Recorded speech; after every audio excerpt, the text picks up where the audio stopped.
Halo adik-adik semuanya, welcome back to my YouTube channel. Kembali lagi di channel kesayangan kita semua, Dunia Belajar. Seperti di judul dan timeline, hari ini kita akan membahas soal dan jawaban belajar di TVRI untuk kelas 3 dan kelas 4 SD hari Senin 12 April 2021. Untuk materi kali ini sudah kakak sesuaikan dengan tayangan yang ada di TVRI ya adik-adik, jadi 100% original. Untuk materinya, di kelas 3 berjudul Cangkul-Cangkul yang Dalam, dan di kelas 4 berjudul Kekayaan Flora dan Fauna di Negeriku. Kalau kalian penasaran dengan isi videonya, pastikan kalian semua sudah klik subscribe terlebih dahulu ya. Tekan juga tombol loncengnya agar tidak ketinggalan video-video baru berikutnya. Ingat ya adik-adik, subscribe itu gratis kok, jadi kalian tidak akan rugi. Terima kasih bagi kalian semua yang sudah subscribe, bagi yang belum bisa subscribe ya. Kalau sudah, di like juga videonya, lalu kita masuk ke materi kelas 3 terlebih dahulu. Untuk ringkasan materi kelas 3 di episode 68 kali ini adalah Kak Rara hadir menggantikan sepupunya Kak Jo yang sedang mengurus kuliah di Bandung. Kak Rara mengajak Sinta dan Dodi membaca buku keseharian petani untuk mengetahui beberapa jenis tanaman yang ditanam oleh petani. Seperti apa lahan yang digunakan oleh petani? Dan kapan hasil pertanian bisa dipanen? Setelah itu, Kak Rara membantu Dodi mengerjakan tugas matematika, menghitung jumlah alat pertanian yang bisa dibeli dengan sejumlah uang tertentu. Kak Rara juga mengajak Sinta dan Dodi mengingat kembali pelajaran yang sudah dipelajari hari ini. Mereka lalu saling membalas pantun tentang petani. Itulah ringkasan materi untuk kelas 3 hari ini. Untuk muatan dan materi pembelajaran tidak perlu ditulis ya adik-adik. Langsung saja yuk kita masuk ke soal dan jawabannya. Untuk soal dan jawaban yang pertama yaitu sebutkan jenis tanah dan tanaman yang dapat tumbuh. Jawabannya, yang pertama ada tanah gambut. Tanah gambut ini biasanya ditanami tanaman karet, kelapa, dan juga palawija. Nah, karena tanah gambut ini adalah tanah yang sangat subur. Yang selanjutnya ada tanah basah. Tanah basah biasanya yang ada di daerah persawahan yang digunakan untuk menanam padi. Dan yang ketiga ada tanah kering. Ini biasanya yang ada di ladang, biasanya untuk menanam ketela ataupun ubi. Nah, itulah beberapa jenis tanah dan tanaman yang dapat tumbuh di tanah tersebut. Lanjut ke soal yang kedua. Soal yang kedua yaitu sebutkan tanaman yang dibudidayakan di ladang. Maaf ya adik-adik, itu typo, itu ladang. Untuk jawabannya, tanaman yang bisa dibudidayakan di ladang yang pertama adalah ubi.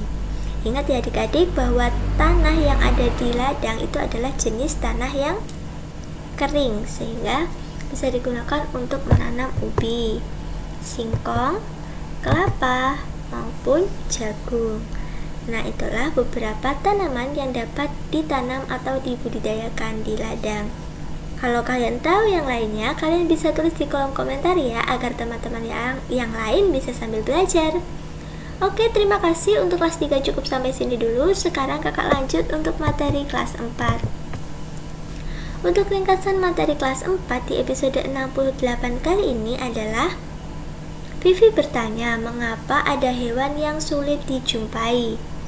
Kak Marcel lalu menjelaskan mengenai fauna endemik melalui pembacaan buku Aku Orang Utan. Buku ini berisi tentang orang utan dan manfaat kelestarian hutan. Pada sesi kedua, Kak Marcel menunjukkan gambar tinggi pohon keruning dan meminta Vivi mengurutkan tinggi pohon keruning tersebut menggunakan konsep diagram Venn. Maksud kakak diagram batang. Vivi lalu diberi soal latihan mengenai diagram batang dari data yang dibuatnya. Penasaran kan ingin melihat keseruan mereka? Yuk jangan lewatkan episode kali ini. Untuk muatan dan materi pembelajaran tidak perlu ditulis ya adik-adik. Langsung saja kita masuk ke soal dan jawabannya. Untuk soal dan jawaban yang pertama yaitu mengapa ada hewan yang sulit dijumpai.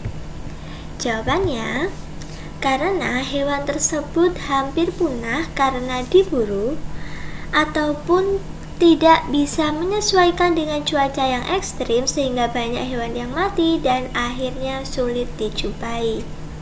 Jadi, hewan yang sulit dijumpai itu bukan hanya karena diburu ya adik-adik, tapi bisa juga karena tidak mampu menyesuaikan dengan cuaca yang cukup ekstrim sehingga banyak hewan-hewan yang mati. Jadi selagi ada hewan masih ada, kita harus menjaganya, jangan diburu, dan kita bisa membiasakan diri untuk tidak memakai barang-barang yang berasal dari kulit hewan supaya hewan tersebut tidak diburu dan akhirnya akan punah dan sulit dijumpai. Lanjut soal yang kedua.